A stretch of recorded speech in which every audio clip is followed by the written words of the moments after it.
मुलांच्या आता परीक्षा चालू होतील आणि अभ्यास करताना मुलांना घरचंच असं चटपटीत कुरकुरीत छान असं देण्यासाठी आज आपण बनवले आहेत कुरकुरीत डाळ वडे। हे बघा किती कुरकुरीत झाले, अजिबात तेलकट नाही आणि ही चटपटीत बेसन चटणी एकदम छान लागतात हे वडे आणि ही चटणी। तर नमस्कार, मी अनिता केदार रेसिपीज मराठीमध्ये तुमचं मनापासून स्वागत आहे। तर चला आज आपण बनवूया चटपटीत बेसनची चटणी आणि कुरकुरीत डाळ वडे। कुरकुरीत डाळ वडे आणि बेसन चटणी बनवण्यासाठी आधी आपण डाळ वड्याचं साहित्य बघूया। इथे मी 2 कप डाळ घेतलेली आहे चण्याची आणि ती एक 5 तास भिजत घालून घेतलेली आहे। छान भिजलेली आहे, 4 ते 5 तास तरी डाळ भिजली पाहिजे। त्यासाठी अर्धी वाटी तांदळाचं पीठ आहे। इथे हिरवी मिरची आणि लसूण घेतलाय, फिक्क्या 2 आणि तिखट 3-4। तुम्ही नुसत्या फिक्क्या सुद्धा घेऊ शकता जर लहान मुलं असतील तर। आणि 7-8 लसणाच्या पाकळ्या घेतलेल्या आहेत। इथे मी घेतलाय अर्धा कप बारीक चिरलेला कांदा आणि कढीपत्त्याचं हे आपल्याला वाटून घ्यायचं आहे। कोथिंबीर घेतली आहे। आता आपण सर्वात आधी डाळ वाटायला घेऊया, नंतर मी चटणीचं पण बेसन चटणीचं साहित्य दाखवणार आहे। आता इथे सर्वात आधी ही डाळ आपल्याला निथळून घ्यायची आहे, त्यामुळे अशा चाळणीवर काढून घ्यायची आणि पूर्णपणे निथळवायची। आपल्याला पाणी बिलकुल नाही घालायचं आहे वाटण्यासाठी। आता इथे आपल्याला मिक्सरच्या भांड्यात अर्धा चमचा किंवा 1 छोटा चमचा जिरं घ्यायचं आहे। जिरं यात घालून घ्यायचं आहे, हिरवी मिरची लसूण घालून घ्यायचं आहे आणि कढीपत्त्याची पानं पण घालून घ्यायची आहे आणि डाळ आपल्याला घालून घ्यायची आहे। आता ही 2 कप डाळ आहे, त्यामुळे 2 वेळा वाटावी लागेल। तर ही डाळ आपल्याला मिक्सर बंद चालू करत वाटून घ्यायची आहे। आता ही एकदा वाटून घेते आणि नंतर ही दुसऱ्यांदा वाटून घेते। आता इथे तुम्ही बघू शकता आपली डाळ अशी उबडधुबड वाटून झालेली आहे, हे बघा, आणि बिना पाण्याची वाटलेली आहे, त्यामुळे वडे छान होतात। मिक्सर बंद चालू करत आणि डाळ पण अशी हाताने खालचीवर वरची खाली करून ही बघा कशी छान दाणेदार वाटून झालेली आहे। आता ही पण वाटून घेते। आता इथे बघा आपली डाळवाळीची डाळ पूर्णपणे वाटून झालेली आहे। आता यात आपल्याला कांदा घालून घ्यायचा आहे, छान बारीक करून घेतलेला। कोथिंबीर घालून घ्यायची आणि तुम्हाला जर लाल मिरची पावडर घालायची असेल तर घालू शकतात, काही प्रॉब्लेम नाही। आता यात आधी आपण पाव वाटी तांदळाचं पीठ घालून घेऊया आणि लागलं तर हे पण घालूया, मिक्स करून घेऊया। त्यात आधी यात मीठ घालायचं आहे चवीप्रमाणे, साधारण 1 चमचाभर मीठ लागेल। आणि आता हे सगळं साहित्य मिक्स करायचं आहे। आता इथे आपलं मिश्रण तयार झालेलं आहे। थोडीशी हळद पण राहिली आहे, बाजूला राहिली ती हळद पण घालून घ्यायची, मिक्स करून घ्यायचं। आणि मिक्स केल्यावर तुम्हाला असा याचा गोल बनवून बघायचा, गोल बनतो का आपला वडा, आपला बनवू शकतो का। तर असं हे बघा, असं हातावर घेऊन बघायचं बनवून वडा बनतोय का। तर हे बघा एकदम परफेक्ट बनतोय हे। आता मी हे सगळं मिक्स करून घेते छान आणि हे आपल्याला 5 मिनिटं बाजूला ठेवायचंय। त्याआधी आपल्याला चटणीची तयारी करायची।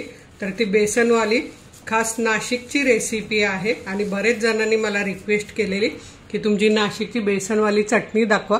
तर आता आपण हे बाजूला ठेवून ती चटणी कशी बनवायची ते बघूया।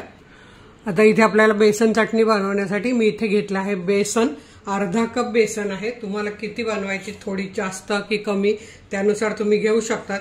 त्यासाठी आपल्याला मीठ लागणार आहे, थोडंसं मीठ घालायचं आहे, हळद घालायची आहे, याच्यात 1 पाव चमचा हळद घालून घ्यायची आहे आणि याचं छान असं बॅटर बनवून घ्यायचं आहे।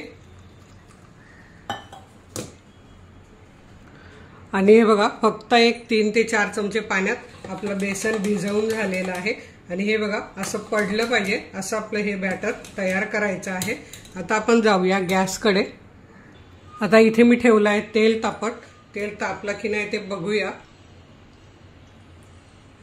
तर तेल आपलं हे बघा तापलेलं आहे। तर गॅस मीडियम ठेवायचा आणि याची बुंदी पाडून घ्यायची ज्या चटणीसाठी।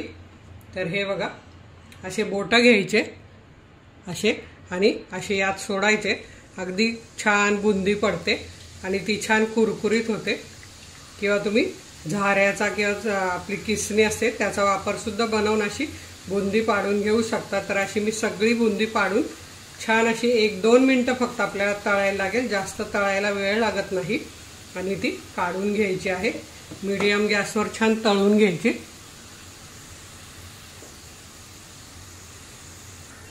2 मिनिटं झालेले आहेत हे बघा आणि छान अशी बुंदी तयार झालेली आहे। आता ही अशी निथळून आपल्याला काढून घ्यायची आहे।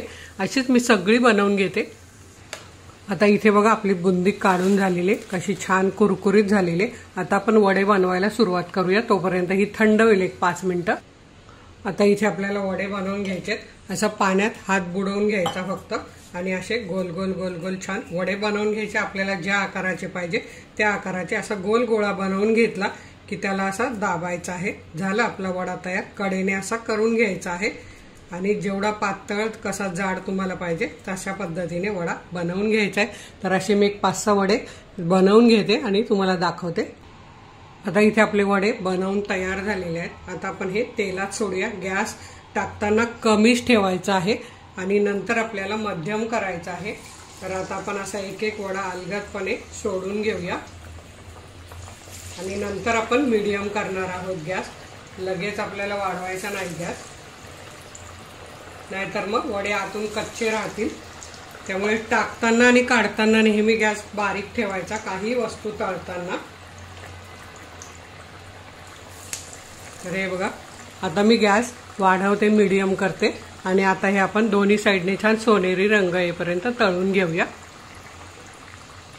असं याच्यावर तेल उडवायचं म्हणजे वडा तळून वर येतो आणि छान हलका होतो। जसा जसा तो तळून होईल तसा तसा तो आपोआप वरती येईल। इथे बघा पहिला वडा वर यायला सुरुवात झाली आणि किती छान फुगला आहे बघा। हे बघा आता आपण याला पलटी करून घेऊया। असा जसा जसा वडा वरती येईल त्यानंतर आपल्याला पलटी करायचा आहे म्हणजे दोन्ही साइडने छान सोनेरी रंग येईल। वडे आपले तळून होत आहेत तोपर्यंत आपण लगेच चटणी पण बनवून घेऊया। त्यासाठी हे बघा 2 चमचे भाजलेले शेंगदाणे घेतलेले आहेत। इथे मी 1 तिखट आणि 1 फिक्की अशा 2 मिरच्या घेतलेल्या आहेत। तुम्हाला किती तिखट पाहिजे त्यानुसार 2 चिंचेची असे बुटुक धुवून घेतलेले आहेत, म्हणजे असे 2 घ्यायचे। जसं आपल्याला आंबट पाहिजे अगदी थोडीशी आंबट बनवायची आपल्याला। 4 ते 5 लसणाच्या पाकळ्या, कोथिंबीर घालायची आहे, मीठ घालायचं आहे चवीप्रमाणे, चटणीला जेवढं लागेल तेवढं। आणि आता यात आपल्याला आपण जी तळून घेतलेली बुंदी आहे ती घालूया। हे बघा किती छान कडक झालेली आहे। तर ही आपल्याला घालून पाणी घालायचं आहे आणि ही छान अशी वाटून घ्यायची आहे। आता हे आपण छान असं वाटून घेऊया। आता इथे तुम्ही बघू शकता आपली चटणी छान अशी तयार झालेली आहे। थोडंसं आपल्याला यात पाणी घालायला लागणार आहे, थोडीशी पातळ पाहिजे, अगदी जास्त पण नाही। ही घट्ट आहे, थोडीशी आपल्याला पातळ करून घ्यायची आहे। हे मी मिक्सरच्या भांड्यात पाणी घालून घेतलेलं आहे आणि आता हे आपल्याला मिक्स करून घ्यायची आहे। तर ही बघा एकदम छान अशी मस्त आणि खूप टेस्टी लागते ही चटणी तयार झाली। आता आपण वडे बघूया। तर इथे बघा वड्यांचा पण छान सोनेरी रंग आलाय, एकदम कुरकुरीत मस्त झालेले आहे। आता आपण हे काढून घेऊया। गॅस बारीक करायचा आणि काढून घ्यायचे आणि पुढची बॅच आपल्याला तळायला टाकायची। हे बघा तुम्हाला आवाज येतच असेल किती छान कुरकुरीत झालेले आहेत आणि अगदी हा मुलांना खूप हेल्दी नाश्ता होतो। एकदम छान कुरकुरीत झालेले आहेत। तर आता इथे या चटणीत अजून आपल्याला थोडीशी कोथिंबीर घालायची आहे, छान लागते आणि अशी मिक्स करून घ्यायची आहे। तर हे बघा इथे मस्त आपले कुरकुरीत वडे छान असे हे बघा आणि अजिबात तेलकट होत नाही। इथे तुम्ही बघत असाल मी हाताने दाबते तरी पण अजिबात तेलकट होत नाही, कारण आपण त्यात सोड्याचा वगैरे वापर केलेला नाही। छान कुरकुरीत असे वडे आणि ही बेसन चटणी तुम्ही एकदा नक्की बनवा, खाऊन बघा आणि तुमचे रिप्लाय मला जरूर कळवा। तर वेळात वेळ काढून व्हिडिओ बघितल्याबद्दल तुमच्या मनापासून धन्यवाद। अशाच माझ्या छान छान रेसिपी बघा, बनवा, खा आणि हेल्दी राहा। धन्यवाद।